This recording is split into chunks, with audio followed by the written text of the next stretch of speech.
This is the Weather Lounge here at WeatherWorks. Hello, everyone, and thank you, as always, for joining us here in the Weather Lounge. I'm your host, meteorologist Brad Miller, and our fresh podcast comes to you from our WeatherWorks headquarters located in Hackettstown, New Jersey.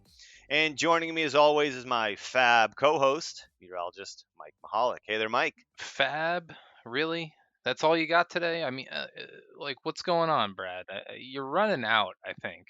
I know. I'm kind of holding back because, I'll have a good one for you in the next podcast. I've already kind of written the intro. And Yeah, you keep saying that you have a good intro for me, and it never seems to pan out. It's always very corny, and you better bring something good next time because our listeners are probably thinking to themselves, "Okay, Brad's running out of material." he's drunk. He's drunk again. No, no, no, no. I just have water here at my desk. That's it. Um,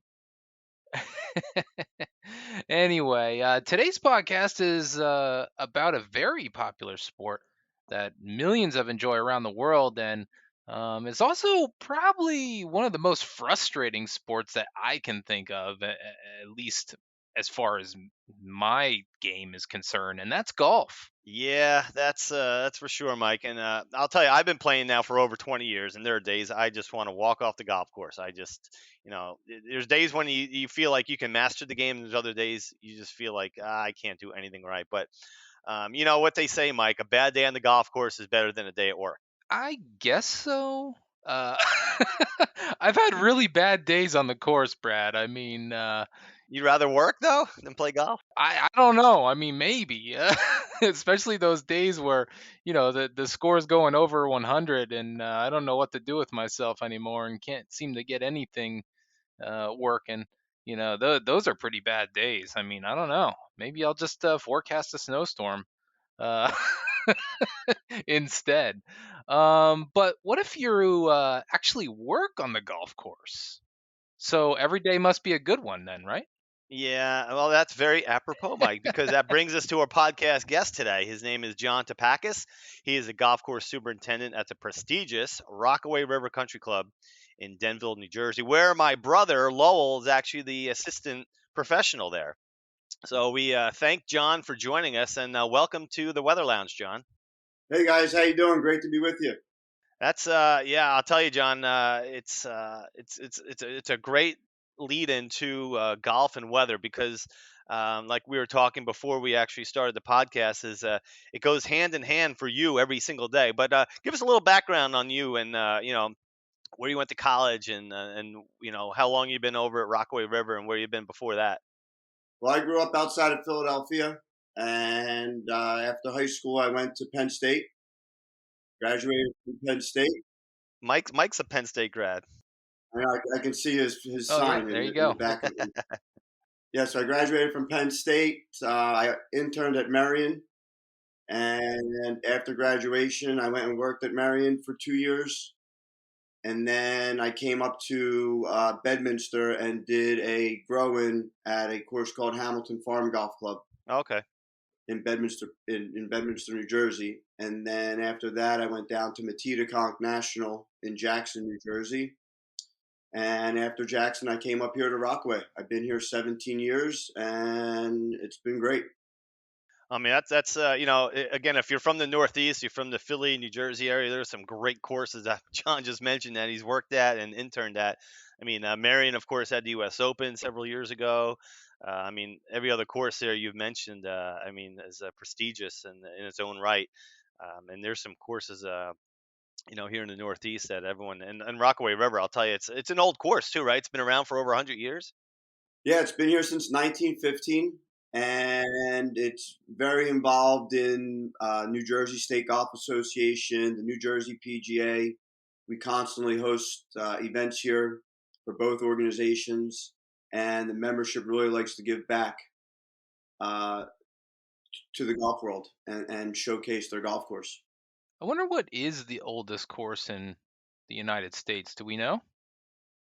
Ah, Come on, golf trivia for you guys. You guys are both golf no, I buffs. I know, mean, you but should know this more. there's no there's different answers to that because I think there was a course on Long Island That's supposedly the oldest course. But then actually, I lived in Charleston for 18 years, and I swear to you, there are people down there that say that the club down there, Charleston, I think it was at Charleston Country Club, they think that they were the oldest club. You got to do some research on it, but it's between Long Island and Charleston, actually, between one of those two courses. I'm looking at. I just did a quick search here. Oakhurst Golf Club and Foxburg Club. I don't know. Way That's to prove me wrong, Mike. Thanks, buddy. it looks like Foxburg Golf Club in Pennsylvania and Oakhurst Golf Club in West Virginia. Both have playable courses since 1884. There was one in Quahog. That might be the one that you're thinking of, Quahog, New York. Yeah, that's up in Massachusetts, though, right? No, that's isn't that Long Island? No, yeah, Quahog, New York. So that was Okay. 1887, and then that's followed by Shinnecock Hills, which is one that we know for sure. 1892. So there you go. If this our trivia for today on the oldest golf courses in the U.S. So that's cool.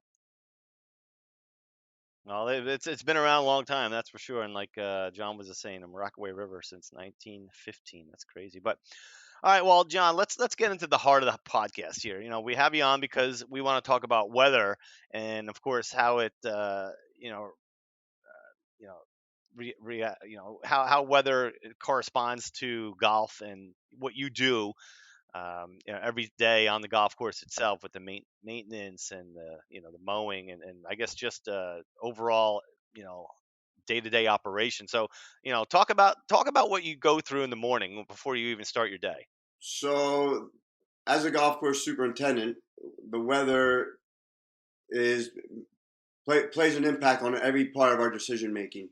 Whether it's when to mow, when not to mow, how much rain you got, how much rain you didn't get. Rockaway's in a unique situation because it was built in a floodplain. So we have a very chronic flooding problem here. Not like we used to. It's gotten a lot better, but when I first started here, we would probably have anywhere from 5 to 10 floods a year. Now we're down to, if we have 3 a year, that would be a lot. So improvements to the river, improvements to the golf course has helped us tremendously in our flooding situations. But with that being said, you know, not only do we worry about how much rain we get here, but I worry how much rain we get north and west of us, because whatever happens there comes downstream and has an effect on us. So, like for example, the other day we got a 2 inch thunder or 2 inch rainstorm in about an hour, and I thought we were going to flood. And fortunately, north and west of us didn't get that same burst that we got. And other than bunker washouts, the course handled it great. Yeah, that's true because a lot of streams, creeks, and rivers, even to a point, they take a day or two to even crest based on how much water flows into these things. But like you said, yeah, I guess a lot of the you watch for is like up in Rockland County, even in New York, because in northern New Jersey, because all that stuff will flow right. What river is that, by the way? That's the Rockaway River. It is a The Rockaway Rockaway River. Okay. River. So, like up northwest New Jersey is where I look at to see where it's coming from. So we've gotten times where we've gotten a 1/4 inch of rain, and people north of us have gotten more rain, and next 18 is underwater because everything came downstream. And plus two, you have to worry about the construction over the years, like the Rockaway Mall drains into the Rockaway River. So the more asphalt they put down that drains into the river also has a big effect on us. So John, how much exactly do you need? How much rainfall do you need without irrigation to keep that course in good shape? Mike, the latest craze is firm and fast. So with that being said, you don't want rain. Everybody likes to actually control the moisture themselves. A lot of our job is moisture management. Everybody thinks that you can just go out, mow a green as short as possible, and you get fast green speeds. A lot of green speeds are determined by moisture.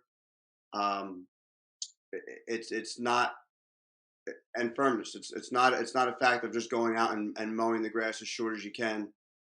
Moisture plays a huge part. So ideally for me, um, without having to run the irrigation, if we got a half inch a week, I'd be a happy man. But there's a fine line of keeping it firm and fast and presentable to what the membership wants. And every membership has a different expectation of what that is. Some people like it green and lush. Some people like it brown and ugly. Well, doesn't that get difficult then if you're like, I don't know, trying to hit like a, approach shot and you want that ball to kind of stick for you, and then if you have a firm and fast, isn't that going to roll away really easy or kind of bounce off or?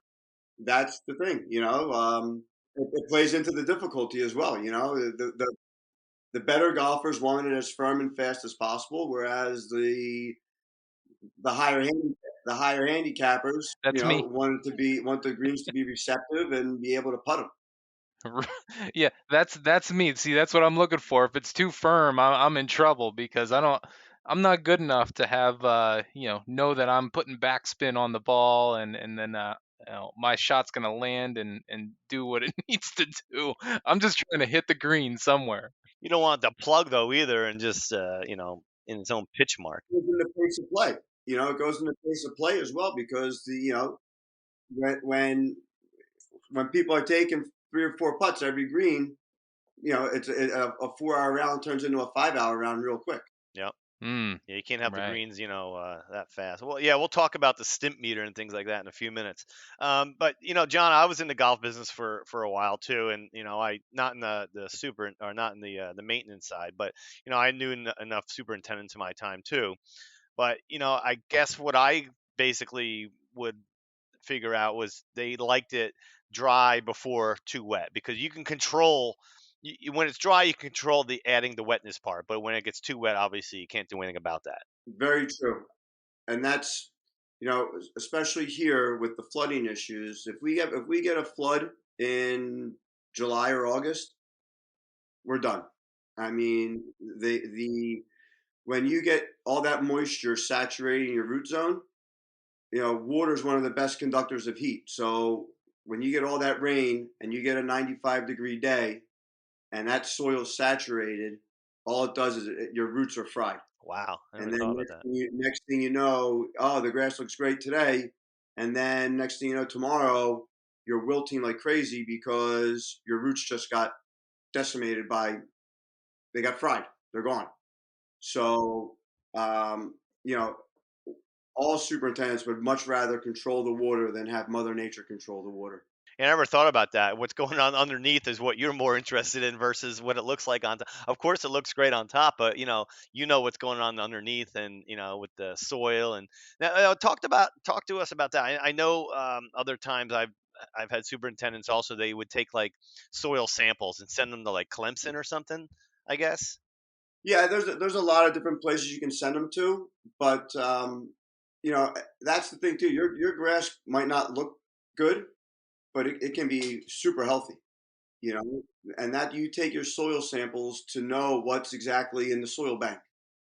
A healthy soil means healthy grass. If the nutrient is there, you know, the roots and the plant has a place to get its food and what it needs to survive.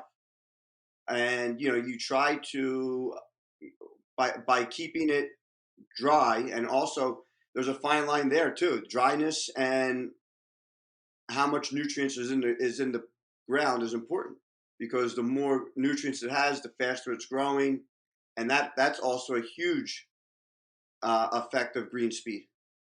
If you have grass, especially in hot, humid weather, and the soil microbes start going, once the soil temperatures get above 75 degrees, your soil microbe activity accelerates, and the microbes go to town in the soil. They start releasing all this nutrients.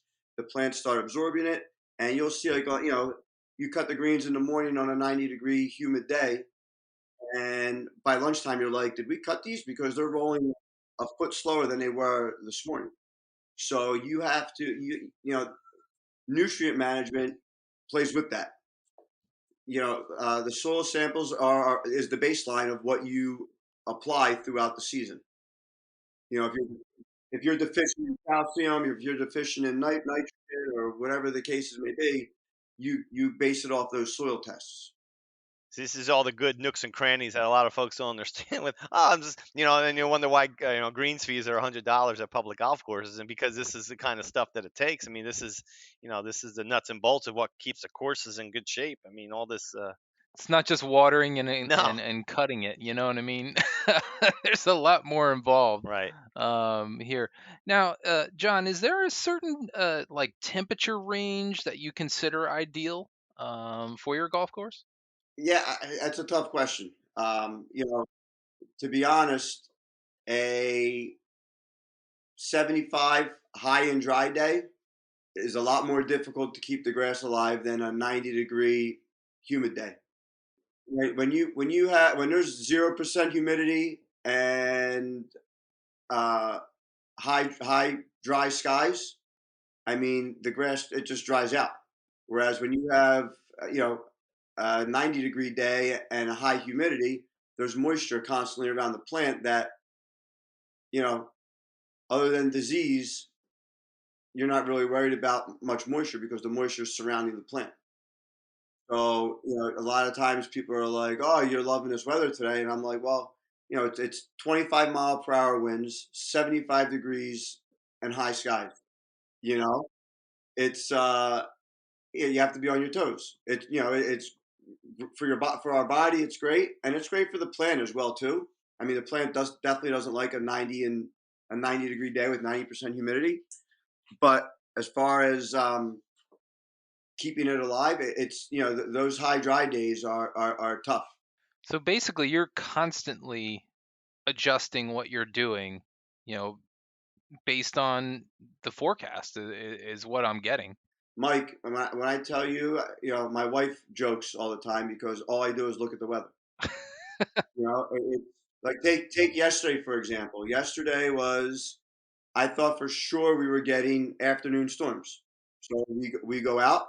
I needed to put some fertilizer out. We go to put fertilizer out on the approaches, thinking I was going to get a half inch of rain. We get nothing. We got 0.05. Wow.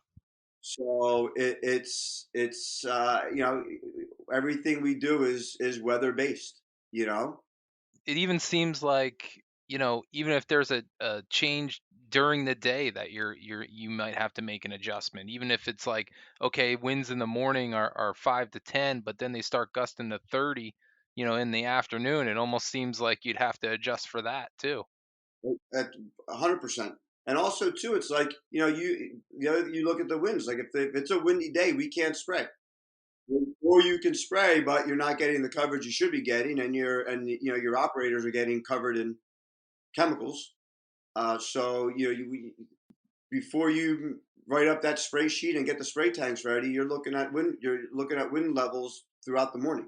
Yeah, right. I mean, obviously, because you don't want to get all that ready and then you can't go spraying, And you can't go spray it. and Correct. then you just wasted however many hours it took to get things together. Not to mention the product. Yeah.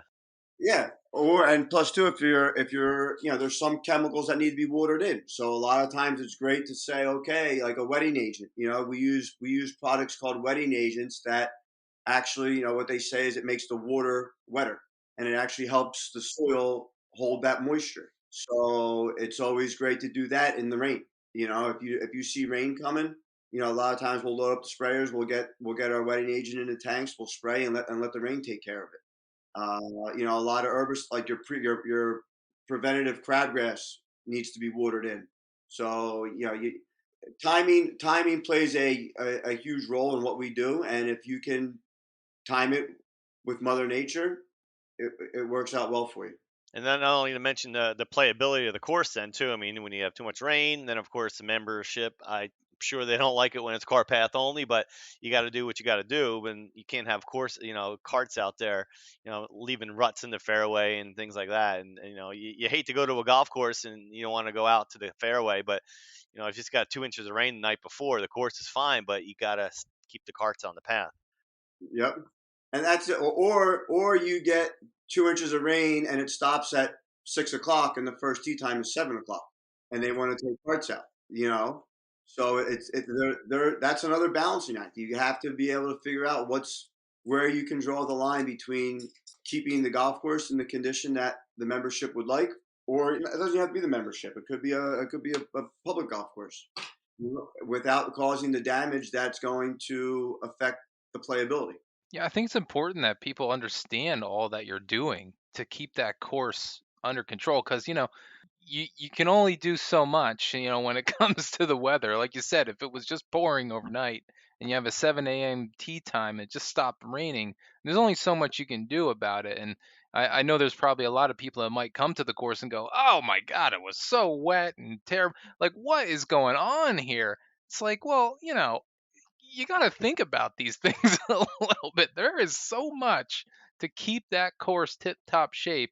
And I think it's important that people understand that. And that's part of our job. At least the way I look at it is we need to educate. And fortunately here at Rockaway, it's the membership has been very receptive to the practices that we do, how we do them, and as long as you communicate that to them, it seems that communication is the best way to have success and have them know what's going on out there. So it's part of the job, part of being good at what you do is communicating it to them and letting them know in advance what's going on. Right, and that's goes hand in hand with what we do here at WeatherWorks. Communication is paramount in how we give our forecast to the clients when they call in for consultation, or if we have to call them about weather threats. We have to be on top of things, exactly what's going on and exactly what their needs are in order to get them the most important information or the most usable information for their activity that they're doing that day, because it can range from uh, paving to roofing to a graduation outside, a football game.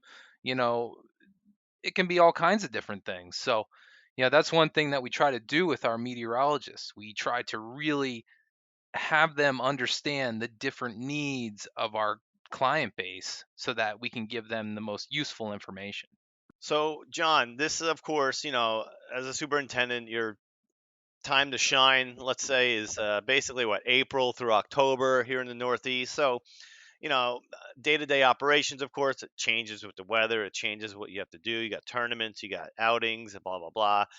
Now, what about the winter time? Is there things you can do, or do you do before, like in the late fall, before winter gets here? Are there certain things you do to the golf course, before the weather goes south, basically for the rest of the year? Oh, definitely. I mean, there's a winterization process on the golf course. Frost is one of our, another communication thing with the membership. Well, it wasn't frosty at my house. Well, for some reason, this golf course, Rockaway, is always seems to be a couple degrees cooler than the surrounding areas. I don't know if it's because we're down in the river valley, Might be in the valley, yeah, yeah. So uh, I know if it's forecasted to be 40 to 42 degrees, I know we're having a frost here because it's going to be 37, 38 here. Um, so and obviously, I don't know if most people know this either, but a grass plant is 90% water. So when you have that frost and players want to go out while there's frost on there and you drive on top of it, it's like driving on top of a piece of glass. Shatter all the cells in the plant and gonzo. You know. Yeah, no, there was a word for that, wasn't it? When there, yeah, and this happened. This even happened like down south once in a while. You get a frost, and people would walk on the greens or something, and then their footprint would be left there. Like you said, later in the day, you could see it because it broke the cells of the grass. There's a word for that though, frost something. I don't know. False damage? I don't know. Uh, yeah, I can't remember what it is. Back in my lawn care landscaping days when I worked for a company and there was a frosty morning and I was cutting the frost off the grass, that was probably a bad deal, huh? That was not a good move. Come on, Mike. It wasn't my choice. I mean, I wasn't the boss. They just said you got to cut these things, and I was like, okay. Even with the frost on it, yep, just do it. I'm like, okay. Meanwhile, their lawn was all brown and mangled the next week. When it's a consistent brown, though, nobody knows that you did damage. So who knows? But as winterizing the golf course, you always you do a fall aerification. At Rockaway too, we have native soil greens, which means there's no drainage in them. It's just native soil that was pushed up into a pile and made into a green. Whereas USGA green is sand based and has drainage in it. So in the wintertime here, we like to do an aerification called deep tine aerification, which you put a 10 to 12-inch tine on a vertidrain machine, it's called, and you create these 3/4 inch by 10 to 12 inches deep holes that actually helps with drainage and freezing and thawing in the wintertime. Wow, I had no idea that those were that deep. Yeah. Well, I mean, the ones you see in the spring and fall are not that deep. They're normally Okay. a traditional aerification could be anywhere from 2 to 4 inches. Um, but like I say, in the wintertime, a lot of older, like I said, native soil greens, they do a deep tine to help with drainage and freezing and thawing, and just it gives another place for the water to go. So what is that aerification actually doing? Because I know there's a lot of players, that go out there and they're like, "Oh God, they aerified the green," and then you got these little holes, and you're like, "I'm never going to be able to get an accurate putt today," and blah blah blah. And Well, they they're, fill it with the sand, but it's nothing like putting on a nice yeah, yeah, green. Yeah. yeah. So what is that doing for the grass and the turf? There's so many benefits to aerification. I'll touch on a few of them, but I mean, you aerify for compaction, you aerify for removal of organic matter. You know, as the grass gets older and as it's growing, you create a ton of organic matter in there, which contributes to thatch. Um, so you need to get that out of there. And like again too, native soils, we're always trying to increase drainage and put more sand into them. So by removing a core from the green, it gives you that space to put more sand in, and help create a firmer putting surface. Um, also aerification, as I said, it relieves compaction. But the other thing is, there's grass needs three things. It needs sun, water, or it needs four things: sun, water, nutrients, and air. Right? The sun comes natural. We can give it water. We can give it nutrients. The one thing we can't give it is air. So the aerification allows us to get air down into that root zone. And it's also a great place for roots to go. The roots will start diving into where it's getting oxygen.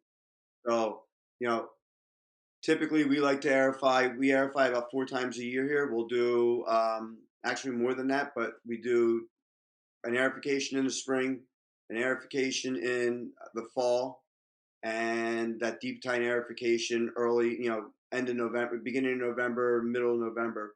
But then throughout the year, we'll do a needle tine aerification, which is exactly what it says. They're needles that just, you know, you aerify and then we roll it. You can't even tell that we aerified, but it creates that oxygen exchange in the soil zone. So, that we were supposed to do our first needle tine the day after Memorial Day, but it was 95 degrees and not a good idea doing it when it's 95. So again, the firm and fast, you need that aerification for to make it firm and fast. It sounds like. Yeah, you know, Sand is a huge proponent for getting firm, fast greens. Not only does it smooth the playing surface, but like I said, when you have a native push-up soil green like we do here, you're trying to get as much of that soil out and as much sand in as you can. Yeah, I mean it's it's a necessity, which a lot of folks are like, ah man, like you said, the course is aerified, but yeah, like you said, you have to do it. And the club I belong to, yeah, same thing. They do it, always in the spring. Sometimes they let the fall go. I guess maybe depending upon what's going on with the weather and how the course did. But always it seems like in the north. Now, when I lived down south, and again down there they actually do the aerification in the summertime, John. I'm sure you know that. But because of the grass, it's more Bermuda grass down there, and they don't aerify in the spring and the fall, but they do them usually June and like August.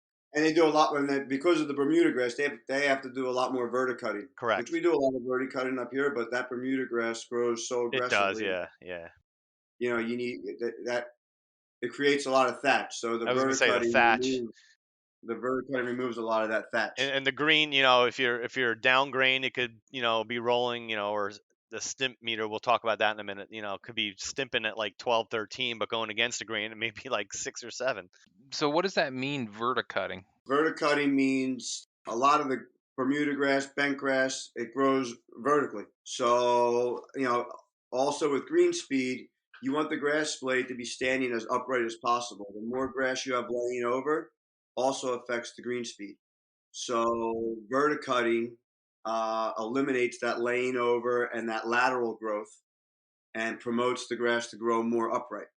Also, the verticut gives you another space to put more sand in. So a lot of times you'll verticut two directions. You create these nice grooves. You get rid of a lot of organic matter, a lot of thatch. You put the sand on top. You brush it in, and now you did another form of aerification, just not by using holes. Well, I mentioned it before then, John. Let's talk about the old buzzword. And you hear it if you watch golf on TV, and again, a lot of folks play golf. And again, that's the great thing about golf. It's one of the few sports you can pick up as you get older. And, folks, when they retire, they go on and play golf. But you always hear about the stimp meter. What the green's stimping at today. Explain again how you come about like a stimp meter of 12 today. So I'm not a fan of the stimp meter. I think a lot of people use it incorrectly. Everyone likes to say, "Oh, my greens are rolling 13 today," or "My greens are rolling 12 today." And uh, to be honest with you, here at Rockaway, I don't know if there's a place on the golf course that we could use a stimp meter correctly. Because what you're supposed to do is you're supposed to find a flat area on your green. You're supposed to use the stimp meter, roll 3 balls one direction, take the average of those 3 balls, then roll it back the same direction the other way, take the average of those 3 balls, and then calculate your distance. But with that, like I said, I have like maybe one green that I could get that flat of an area in a 10 to 15 foot direction. And then not only that, but as the stimp meter you're supposed to lay flat on the turf, and then you raise it slowly until that ball just trickles out of the slot that it's Off sitting the in. little notch, yeah. So any variation of me picking that stimp meter up faster than letting that ball just fall out is going to give you a drastic difference. And then also too, if I roll the ball 17 feet one way and only roll it back 8 feet the other way, that's not accurate either. So snip meters to me are we know when our greens are fast and we know when our greens are slow, in my opinion. If you want to arbitrarily throw out a number to people to make them happy, you can do that. But trust me, when greens are 12, the average golfer is having a miserable day out I was there. gonna say that's more than plenty. Yeah, Yeah. yeah. Well, yeah, and then when you go to like courses, like again, maybe not where you're at, where it's it's a private club, but you go to some other courses, on a day-to-day, daily fee course. Our greens are welcome to so-and-so golf course. Our greens today are stimping out at 13 and a half, and like you said, that's too fast when you get into public golf courses because, like Mike said earlier, they'll turn your 4:15 round into 5 hours easily. Yep. Mine will be 6 hours, and people will be wanting to play through and everything because Actually, speaking of get off the subject, well, not off the subject, but I saw a couple of weeks ago there was a girls' high school match out in California, and I guess the 18th hole they put the flag where it typically is on like a hardest day, and these girls unfortunately were getting like 7 or 8 putts, and like they would get up to the hole, would roll all the way back down into the fairway. It was like almost unfair. I think it was unfair, but again, you don't want that kind of stuff because that's ridiculous. Yeah, who wants that? I couldn't agree more. Like, and to me that's poor setup management. Right. The directors of that tournament did not set that. I'm not gonna say it's not fair, but you're having a championship or a tournament, and you got people rolling balls down into the middle of the to the fairway. And it's still supposed to be fun. It's a high school match. Come on. Yeah, exactly. let's kind of shift gears a little bit to course machinery because I don't know if we talk too much about what type of mowers you're using, how you're keeping the bunkers, I'm trying to think of the word here, manicured. That's Manicure. it. There you go.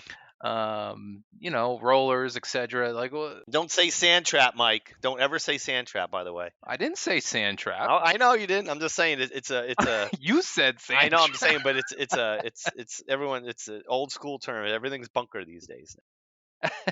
But yeah, talk a little bit about that and what kinds of mowers you use on certain areas. Like maybe it differs from a green to a fairway to the rough. Here we walk mow our greens on a daily basis. Tees and approaches we also walk mow.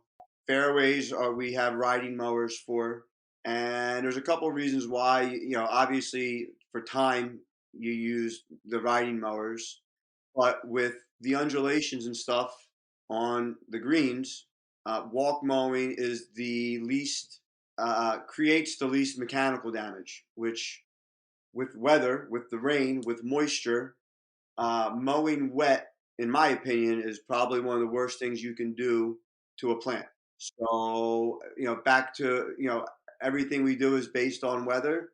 If I get an inch of rain at 2 o'clock in the morning and I'm going and I contemplate whether or not to mow my greens the next morning.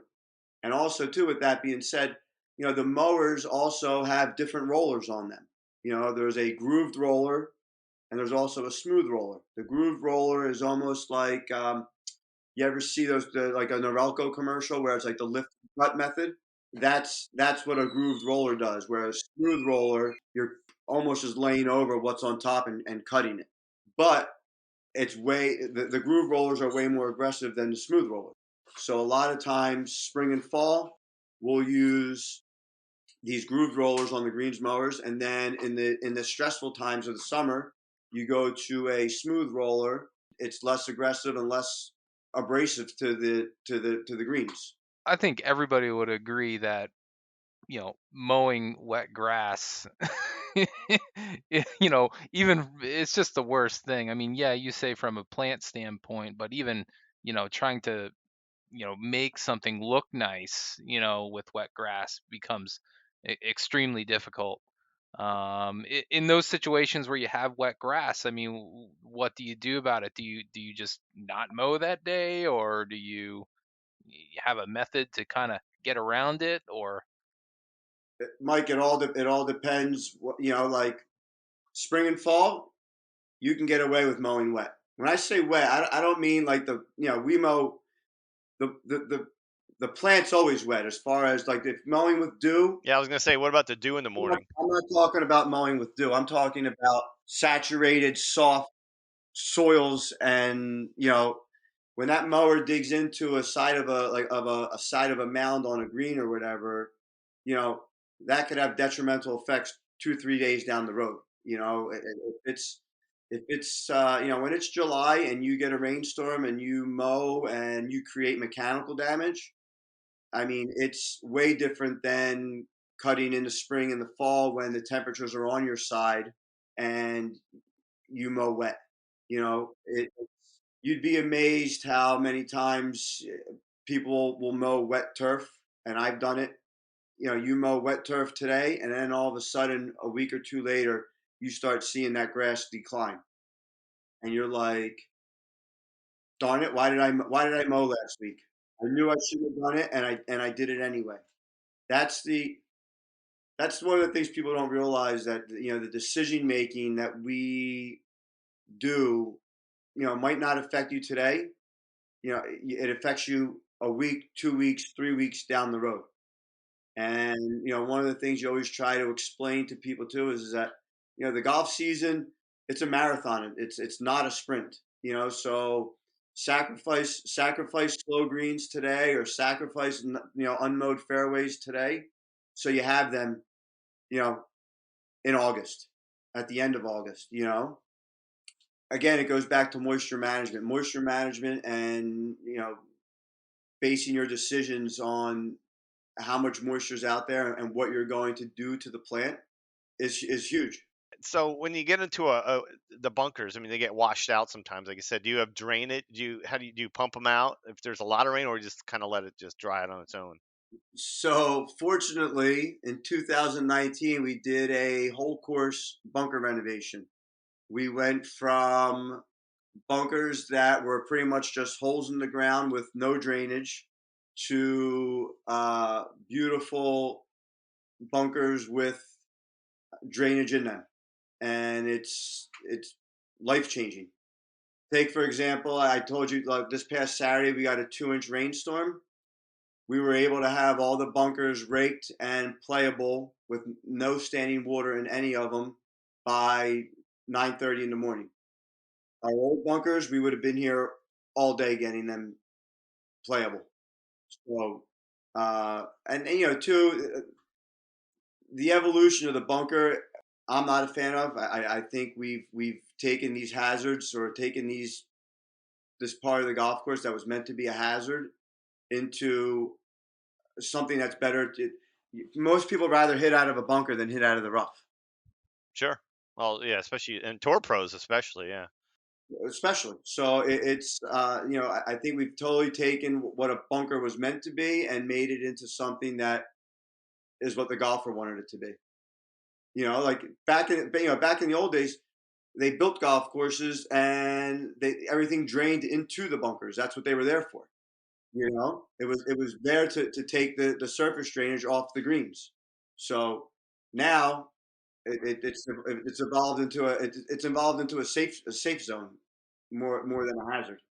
What are you laughing at, I Mike? don't I don't know if it's a safe zone for me, but I'm just Well, I'll tell you, there's nothing worse than if you go play golf and after a rainy day the day before, and like you have to go fish your ball out of a big puddle in the bunker with the rake, and you're like, oh, I found my ball, but it's like you know what I'm talking about, when you pull the rake, and it's like, oh my god. yeah, never a good thing, never a good thing. But honestly though, I mean, I've had my bunker play, I feel, has been a little bit better, and maybe that is because Probably because you're always in it. I get a lot of practice. That's What was that's that? What good. was that? What was that line in Happy Gilmore when he's like, "Oh yeah, I saw this guy in the sand. I saw him play golf yesterday. He spends more time in the sand than David Hasselhoff." Well, I wouldn't say I spend that much time in the sand, but So John, for that movie, if you watch Happy Gilmore, I'm sure a lot of folks have it. Even Caddyshack, for that matter, with the gopher. I guess that's like a superintendent's nightmare. All the golf course damage that's done in those movies. Yeah, I mean, I have to say I've never seen Happy Gilmore, Ah, come on. but the groundhog thing is real. We've been dealing with a fox on our golf course Oh, okay. that every night he comes out and is digging, and he's looking for food, but he'll go into all the bunkers. You'll see his footprints, or you'll see him digging holes. looking for his food, and it's a maintenance nightmare because you have to, you got to send somebody out to rake those bunkers. I want you to kill all the gophers. Well, if I kill all the gophers, gophers, not golfers. Yeah, so John so John's going out there like Bill Murray in Caddyshack, right? Yeah. You know, trying to get that gopher. Get the fox. But yeah, I'll tell you one hazard that I experienced on a course one time was geese, or they were like, you know, pooping all over the, the green. I don't know what else to say. And I was just what, like, what do you do about that? Nothing? Or do you have some guys shooing them away all day, or what? We have a couple dogs here that we use. So I have a German short-haired pointer, and my other assistant has uh, a lab. And uh, my dog's getting a little old. He's 13 now, but yeah, we take him on rounds every day, and they chase the geese. Wow. Nice. So, but it's funny. Geese. I say this to everybody too. Geese are super smart in the winter time. The summertime we're here long hours. The winter time we go back to a normal, you know, 8 hour a day job, and for some reason we'll chase them away in the morning, and they know when we leave, and they come right back. 4 o'clock, they're right back here. So they're very hard to manage, to say the least. So what's the biggest like issue you have with like insects or bugs or animals? I mean, is it like just something that eats the vegetation, or is it something bigger? I mean, is it worms, grubs? I know there's a lot of other things too that you spray for in the greens, and you can have nematodes and things like that. I mean, what's the biggest problem? Our biggest problem here is an insect called the annual bluegrass weevil, or ABW. Uh, it specifically attacks annual bluegrass, or Poania. And when your golf course is comprised of 80% Poania, uh, it's a nightmare to manage.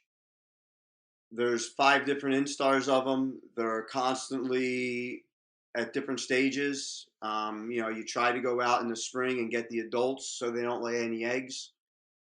Obviously, you don't get all the adults, so they do lay eggs. Then they hatch. They start feeding on the roots. We're in the battle right now, and we spend a tremendous amount of money trying to control them, and they're very difficult to control. You have to be vigilant in scouting for them. Like every morning, we're going out looking at collars, looking at tees, and seeing if these insects that you can't even see are just chomping away. Yeah, there was one down south that I can't remember the name of. They used to burrow underneath, and then they would eat the roots of the greens. I can't remember the name of the insect, but it was just widespread down there, and you could see it like a couple days later where exactly maybe the insect ate all the roots, because it would be brown on this side of the green, and in other spots would be fine. Yeah, that's the thing. Like your grass could look good one day, and then you get a sunny day or a high sky day, and all of a sudden you're like, man, why is that collar wilting, or why is that tea wilting? And all of a sudden you dig around and you see these little bugs, and you're like, oh, no wonder it's wilting. There's no roots there anymore. So let's shift things a little bit back towards weather again. Obviously in the spring and summertime, we have, lightning issues. So what do you guys, I mean, it's not really a course, a manicuring thing per se, but it's a golfer safety thing.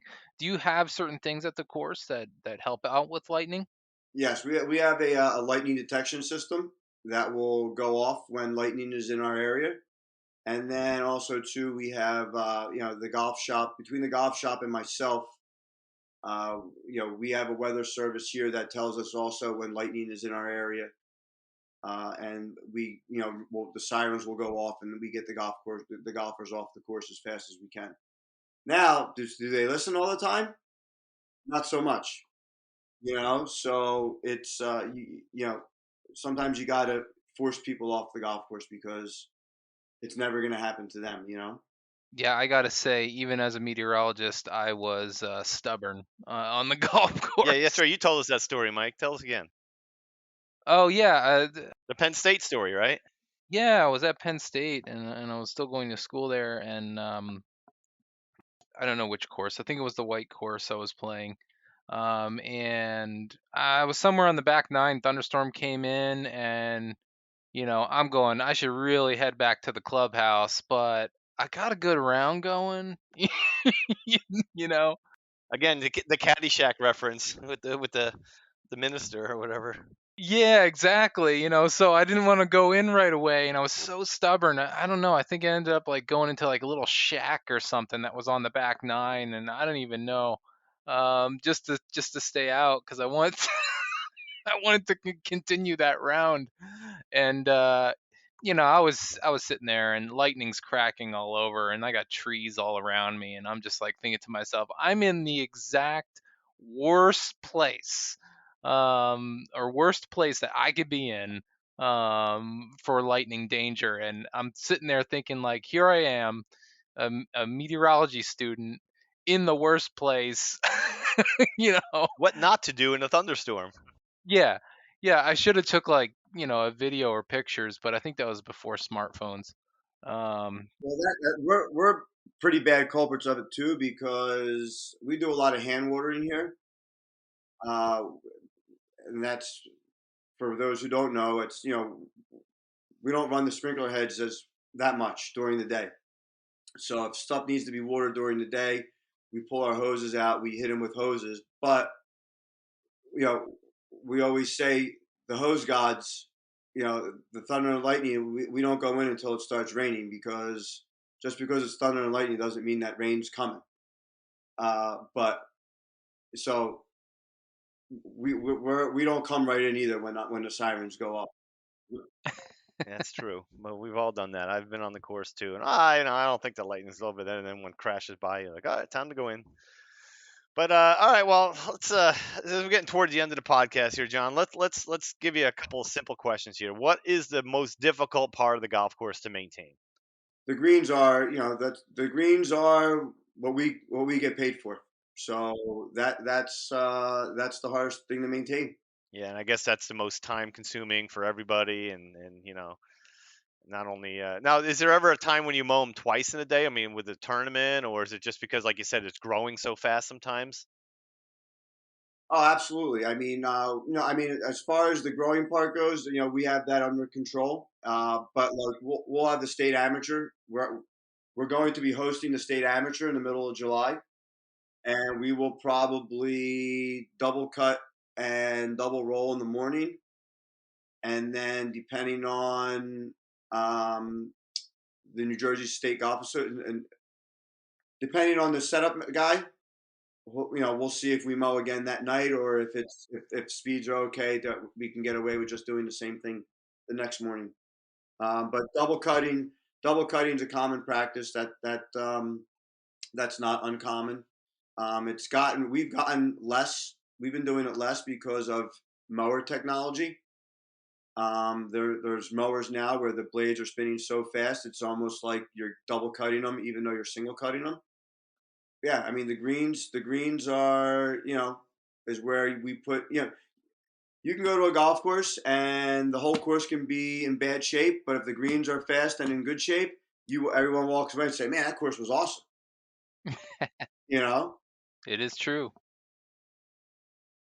Nobody likes bad no greens. one likes bad So greens, what's the right? easiest part about it? Like the 19th hole or something in the bar, or Yeah. Yeah, the bar. That's the easiest the part. range, I guess maybe. Um, yeah. Listen, Brad. I mean, there's these days no parts. There's nothing easy. And I hate to say this, but you know, COVID has been a blessing to golf courses, but it's also been a stress on the golf course because our play has been. I mean, it doesn't show in the rounds, and I don't know how it doesn't, but like our tees these days get demolished because we have so much more play. and it's been the tees used to be an easy part of maintenance. Mow them, do the divots, move the tee markers around. But now, like our par fives sometimes look like par threes, and I have no idea why. Like the golfers are I don't know if they're taking twisting their feet so much, or it's just the tees have gotten to be a lot more difficult to maintain than years past. Maybe golfers just got worse. It could be there's so many new golfers. I don't know. Well, that is a possibility, but I know there was definitely a surge, back when, Tiger Woods hit the scene, and that was like, everybody wanted to play like he was and hit it as far as he was hitting it because it was so unusual. But yeah, I don't know. Maybe there's a new surge. Could be. But I guess one of the questions that Brad and I wanted to ask.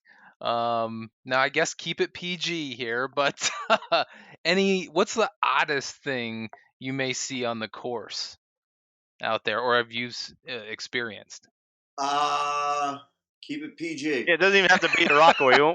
We don't want to get you in trouble or anything. It could have been any time in your career. I don't know. One of the worst things was, I guess there must have been kids or something partying out by our sixth hole, and that morning we went to go change the cups, and of course somebody went to the bathroom in the cup. Oh, yeah, I've heard about things like that too. That's yeah, jeez. Oh my God. Brad's like, oh God, he caught me. I guess we could say the old poop in the cup, but that was not a fun morning. So I could just see whoever was out there doing the cups. Hey John, we got a problem out here on the sixth hole. Yeah. Exactly what it was. And I ended up. I went and changed it. Wow. How awkward is that call? Yeah. You're not gonna believe what I saw out here. Yeah, I mean that's a new one for sure. I mean, I don't know. I just figured it would roll along the lines of some sort of bachelor party, and somebody just so drunk that something's they rolled the cart and all that kind of stuff. That's what I was envisioning in my head. I didn't. That happens way too often to be odd. That's true. That's not even odd. Okay. That's not even odd. Yeah, but the poop and that's a rough one, man. I'm sorry. Wow. So, I mean, hey, I mean, I think that about covers it for the podcast here. I mean, John, yeah, thanks a lot. I thought this was a really good podcast. It was really interesting to know, some good info. All the things that the weather can affect on the course, all the things you're dealing with, and even those crazy odd things that may have happened in the past. Thank you guys. I had a blast. All right. And thank everybody out there for joining us today. And it's been a great podcast. Remember, we'll have a new podcast every 2 weeks on the Weather Lounge, and please rate the podcast too. That helps push our show forward. And don't forget to visit WeatherWorks on social media. And as always, find us at weatherworksinc.com. So that's all for this episode. Thanks again for joining us.